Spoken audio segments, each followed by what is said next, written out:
The regimen I adopt shall be for the benefit of my patients according to my ability and judgment, and not for their hurt or for any wrong. I will give no deadly drug to any, though it be asked of me, nor will I counsel such.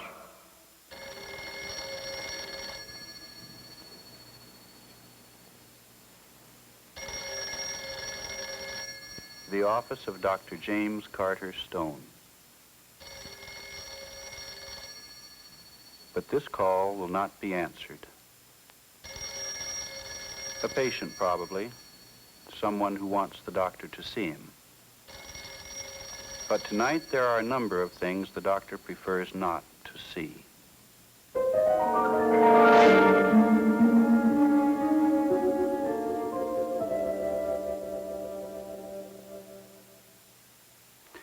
I'm Robert Wake. I want to talk to you about narcotic addiction. Not the street addict, as he is known to the police. Not the invalid who might become addicted through the continuous use of drugs in the relief of pain.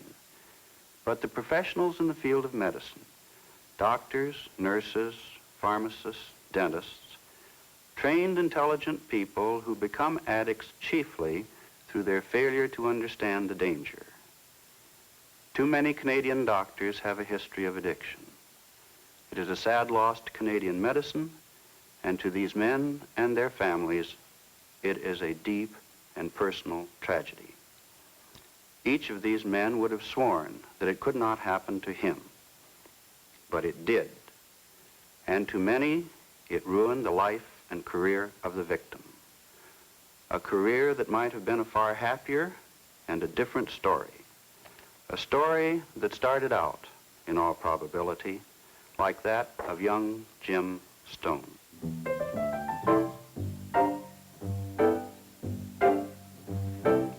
I guess you're not quite sure how you feel that first day in a new practice.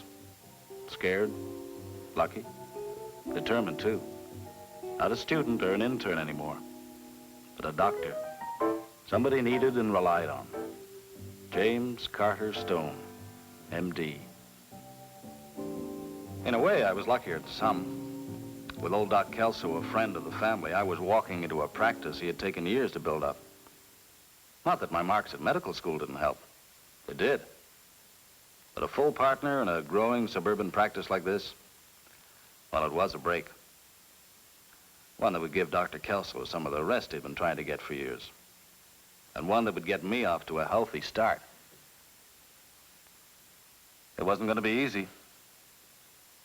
In 12 months, I was going to have to try to achieve what he had been working at for 20 years. Prove I knew my job. Make them really confident in my abilities. Do what he seemed to do almost without trying.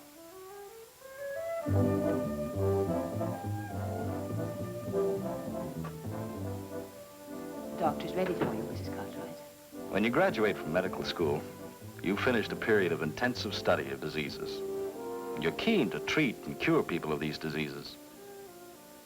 What you don't realize is that a lot of these people don't need your treatment. They're not suffering from any of those wonderful diseases you studied. They just want to talk. And talk. And talk.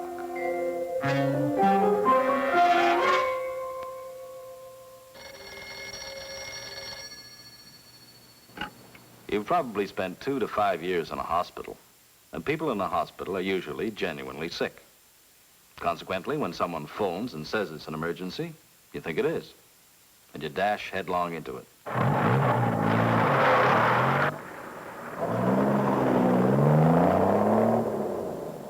Half the time, it's too much to eat or a common cold.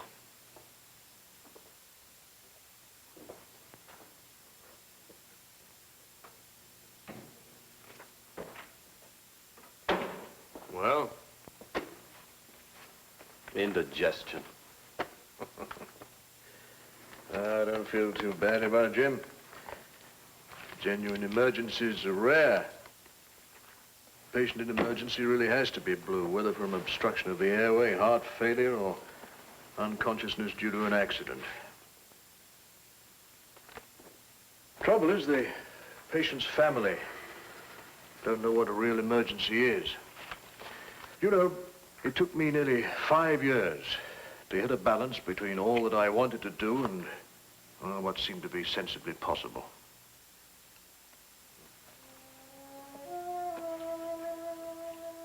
So, take it easy, eh, Doctor? We need you.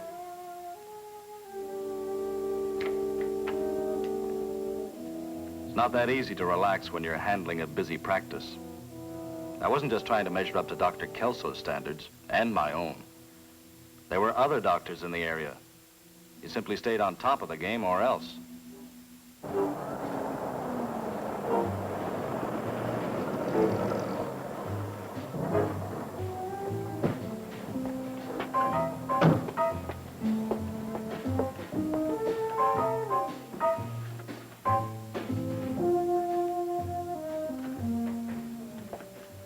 Still at it?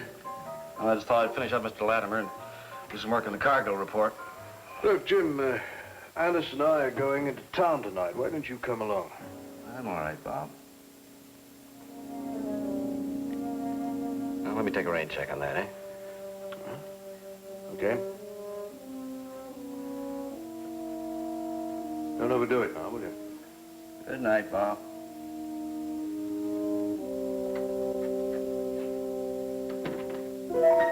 Relax. Don't overdo it. Good advice, but who can afford to take it? You're working perhaps a 70-hour week. And when you're not working, you're studying, trying to keep up with the new developments. Part of it's your own drive. You want to make good. But it's not what you'd call conducive to social life. I did get out the very next evening, for the usual reasons. A 4-year-old with an earache. A night watchman who had fallen and cut his hand. Mrs. Callahan, false labor pains. Well, she'll be okay until morning. You tell yourself not to over-identify with your patients, but there are patients like Mrs. Callahan, her first pregnancy. You see what it means to husband and wife. And gradually it begins to mean something to you. It really matters. And when they lose the baby, somehow you feel you're at fault. You're not. In a breach case, you may decide to ask for help, but it's not mandatory. So, you go ahead. It's just damn bad luck.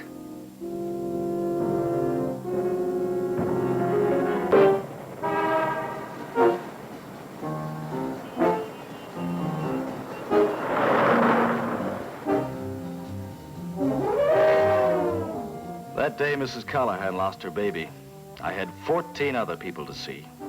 House calls that invariably seemed on the other side of town. Office calls and telephone calls. When it was all over, a report on those x-rays of Mrs. Winters.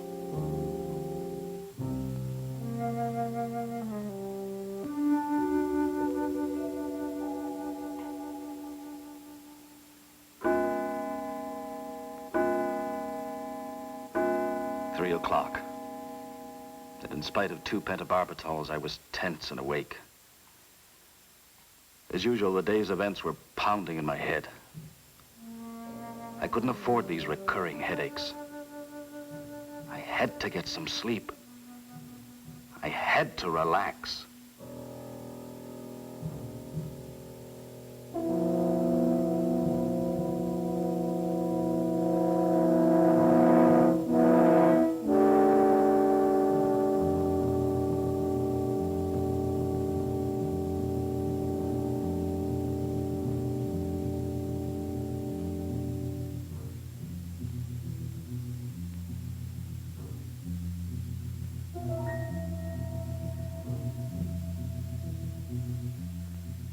Be for the benefit of my patients, according to my ability and judgment. and not for their hurt or for any wrong. For the benefit of my patients, patients that needed me. It's just a temporary measure. After all, under a physician's supervision. Mine.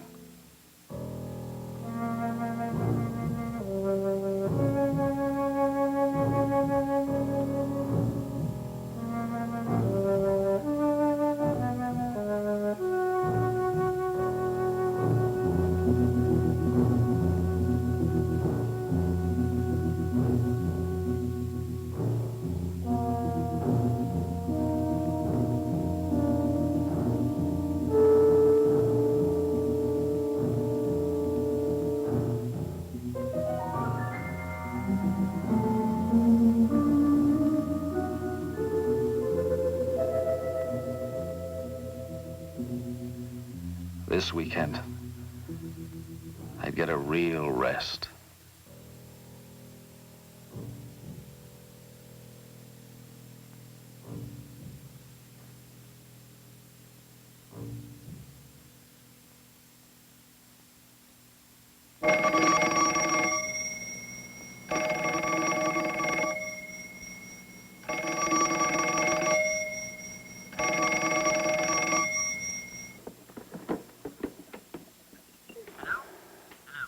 Dr. Stone. Hello, Jim. We need you on emergency call. Well, I just don't think I can do it, Fred. This is Cartwright's weekend. I know. I phoned his house this morning. But he's sick. You've exchanged with him before, so I thought... Yes, I know, but I'm feeling pretty rough myself. I know you've been putting in long hours, Jim, but you had to take Cartwright to the General Hospital. Taken to the general. Yes, this morning. I haven't been able to get hold of the facts yet, but it sounds like a core there. I thought Jim may be able to call today. Oh, well, if it's that serious. Of course, if you absolutely can. No, I'll make it somehow. You think you can just shut the door on responsibilities, but you can't. I was out in my feet, but there were people counting on me. I had to shake that drowsiness and look after them. In a couple of days, I could rearrange things, slacken off a bit. Right now, for the next 48 hours, I had to keep going. Somehow.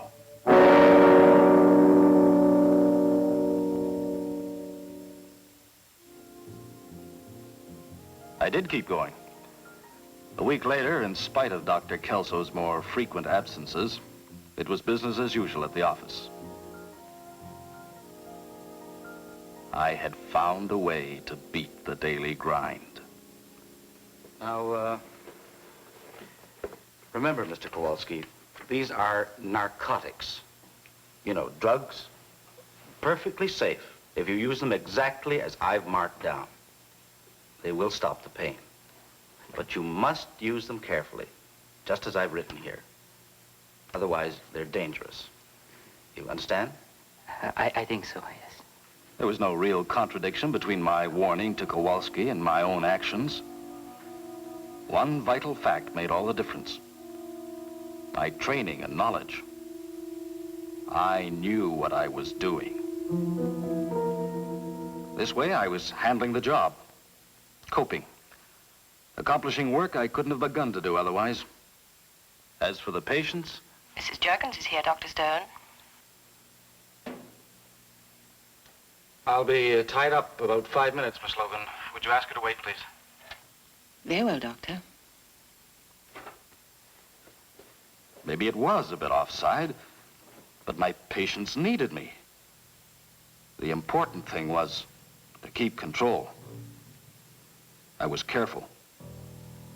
I gave myself no more than a stabilizing dose, just enough so that I could cope. The dosages were small, and I took them only when necessary.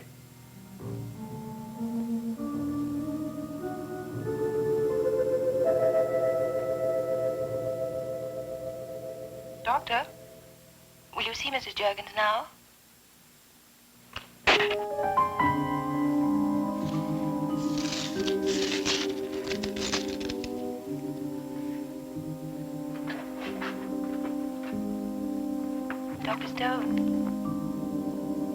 Miss Logan, I'm afraid I'll have to cancel the rest of this afternoon's appointments. You especially asked Mrs. Juggins to come this afternoon, Doctor, and she has a babysitter. Yes, I forgot. I'll make her the last. Well, Mrs. Juggins, the doctor will see you now.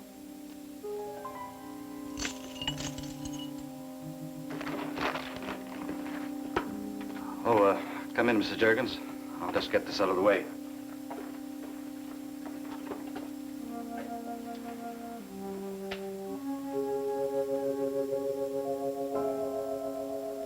How? When? Must have been when I... But damn it, I didn't feel a thing. A doctor treating other people's pain? Who can't even feel pain himself?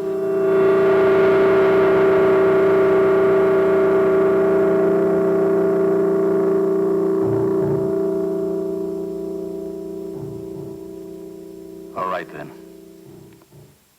I was hooked. But there was no one I could talk to. No way to turn. I was riding a tiger. Alone.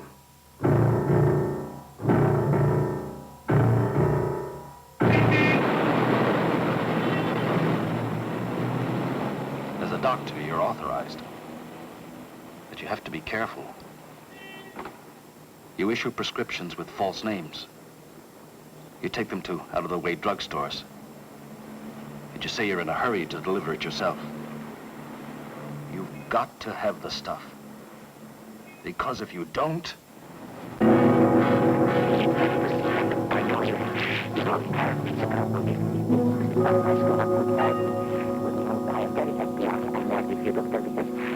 Just like you said. Take it exactly one after each meal. And no more pain. Doctor.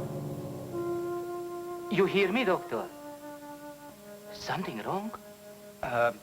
No, that's just fine, Mr. Kowalski. Keep it up. See me next week.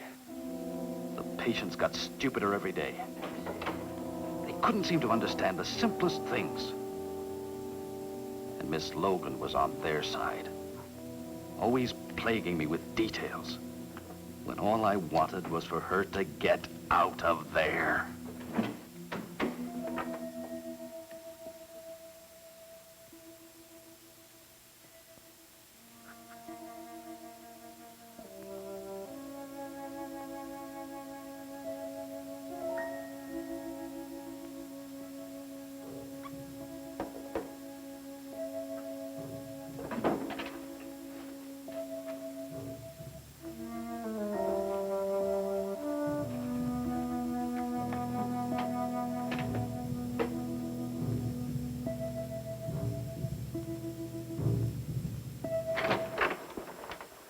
Jim, you've been handling things more than I have recently. What's this? What's what? Health and welfare. They're wondering about the rise in our narcotics. Hell, I'd be writing to them all the time. I told you about Mrs. Arnold. Yes, I know. Still, they have written twice, and since you haven't replied, you know the government. Yeah, well, I'll get an answer off tonight. No, it's fine. It's fine. You know, I can't quite figure... Let's have a look at the file. I'll check those over, Bob, tonight. It's all right. Just wondering... Look, I'm pretty busy right now, Bob. I'd prefer to do this tonight. You're doing too much night work. I can wrap this up for you in 20 minutes. I didn't have 20 minutes. I needed that shot 5 minutes ago. I was going into withdrawal symptoms. Look, Bob, I'll do that. No, that's all right. Don't you for busy. Strange.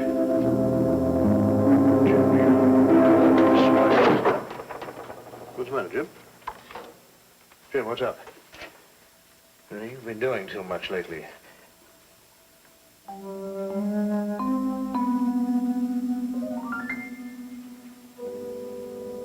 Jim. All right.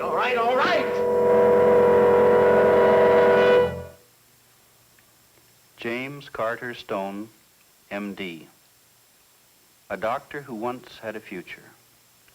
A doctor who was so sure it could not happen to him that he forgot there is no such thing as a stabilizing dose.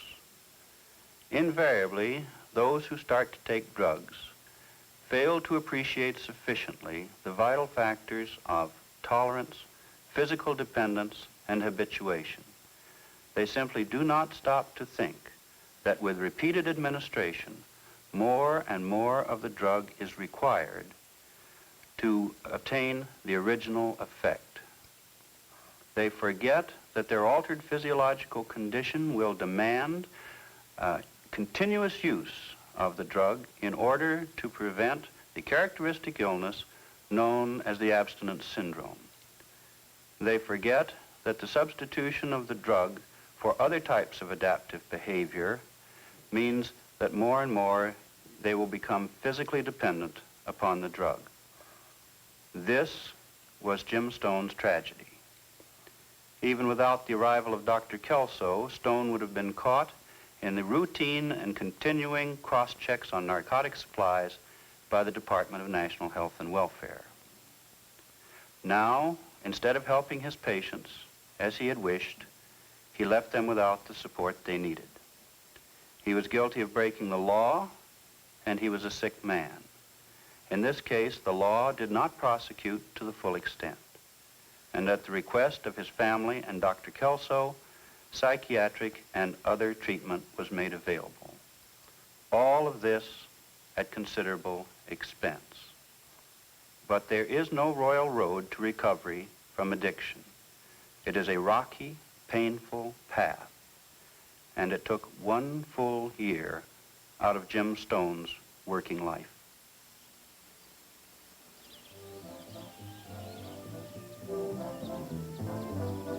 I'd learned my lesson. I had to sell the car.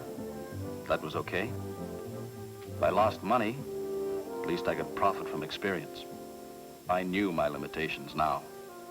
From here on, I had it all figured out. Hello there. Anyone in?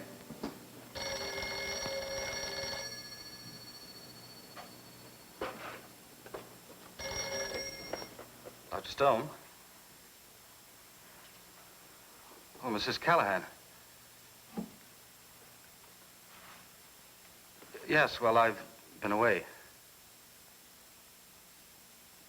I see. Congratulations.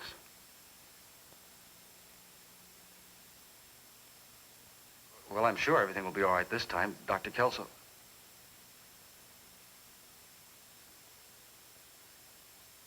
Well, it's good of you to say that, Mrs. Callahan.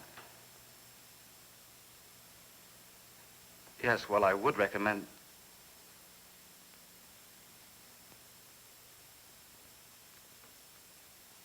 Very well, Mrs. Callahan. I'll be right over.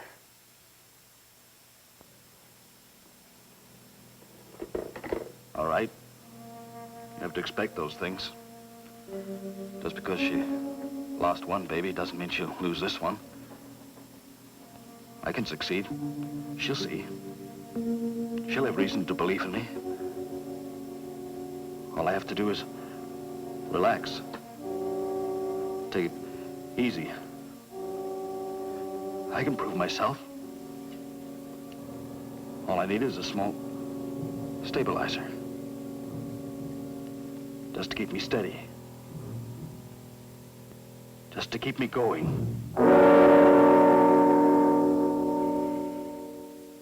That's right. Jim Stone didn't make it. Some, a small minority, managed to fight their way back. But Jim Stone went down. Why? The full story isn't known. Maybe it will never be known. But one thing is certain. For Jim Stone, the improper use of narcotics spelled destruction. The tragedy of his story is compounded by the realization that narcotics are among the most useful of modern medical devices. Properly used, they are highly beneficial. Indeed, they are indispensable to the practice of medicine. But there is only one answer to narcotic addiction. Don't start.